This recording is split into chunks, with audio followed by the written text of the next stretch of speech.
വിവിധയിടങ്ങളിൽ തെരുവുനായ ആക്രമണം റിപ്പോർട്ട് ചെയ്യപ്പെട്ടിട്ടുണ്ട്. കൊല്ലത്തും ആലപ്പുഴയിലും തെരുവുനായ ആക്രമണത്തിൽ നിരവധി പേർക്ക് പരിക്കേറ്റു.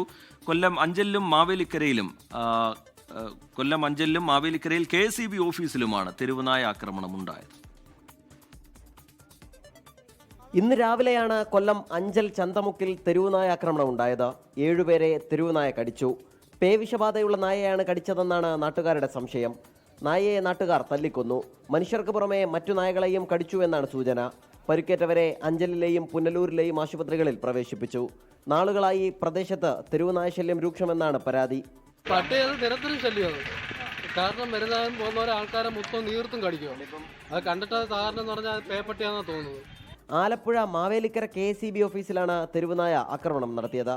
ദേഹത്തേക്ക് ചാടി വീണാണ് നായ KSEB ജീവനക്കാരനെ കടിച്ചത്. രക്ഷപ്പെടുന്നതിനിടെ വീണ് മറ്റൊരു ജീവനക്കാരിക്ക് പരുക്കേറ്റു. സംഭവത്തിന്റെ CCTV ദൃശ്യങ്ങൾ 24-ന് ലഭിച്ചു.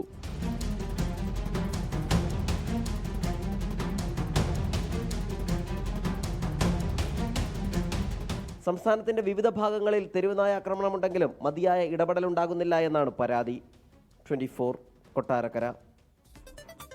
ലോകത്തെവിടെയായാലും ഏത് സമയത്തും 24 വാർത്തകളും ഓഗ്മെന്റഡ് റിയാലിറ്റി പാക്കേജുകളും എക്സ്പ്ലെയിനറുകളും വിശദമായി കാണാൻ ഞങ്ങളുടെ YouTube ചാനൽ നിങ്ങൾക്ക് സബ്സ്ക്രൈബ് ചെയ്യാം.